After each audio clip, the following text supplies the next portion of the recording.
सागराचे पाणी कधी आटणार नाही. अहो, सागराचे पाणी कधी आटणार नाही. डॉक्टर बाबासाहेब आंबेडकर यांची आठवण कधी मिटणार नाही, कधी मिटणार नाही. करून जीवाचे रान, अहो करून जीवाचे रान, दिला सर्वांना समतेचा मान.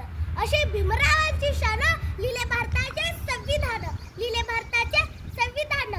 सन्माननीय व्यासपीठावरील मान्यवर, वंदनीय गुरुवर्ग व माझ्या मित्र मैत्रिणींनो, सर्वांना माझा नमस्कार.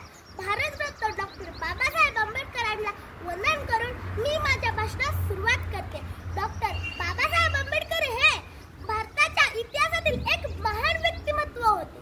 त्यांचा जन्म 14 एप्रिल 1891 रोजी महू येथे झाला. त्यांचे पूर्ण नाव भीमराव रामजी आंबेडकर होते. भीमराव रामजी आंबेडकर होते. समाजातील विषमना दूर करून समानता प्रस्थापित करण्यासाठी त्यांनी आपले संपूर्ण आयुष्य वाहिले.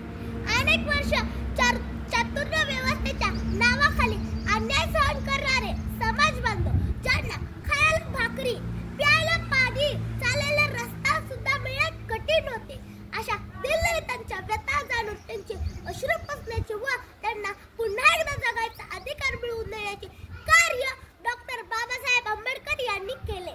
डॉक्टर बाबासाहेब आंबेडकर यांनी केले. होते अंधारले जीवन, होते अंधारले जीवन, दिसत नव्हता प्रकाशाचे किरण. होते अंधारले जीवन, दिसत नव्हता प्रकाशाचे किरण. पुसण्याचे त्यांचे अश्रू, त्या दिलदलितांच्या नवसंजीवन अवतारला एक महामानव डॉक्टर बाबासाहेब आंबेडकर. त्याचे नाव डॉक्टर बाबासाहेब आंबेडकर. त्याचे नाव न्यायशास्त्रज्ञ, अर्थशास्त्रज्ञ, राजकारणी, समाज सुधारक, लेखक, भारताचे पहिले कायदेमंत्री, संविधानाचे शिल्प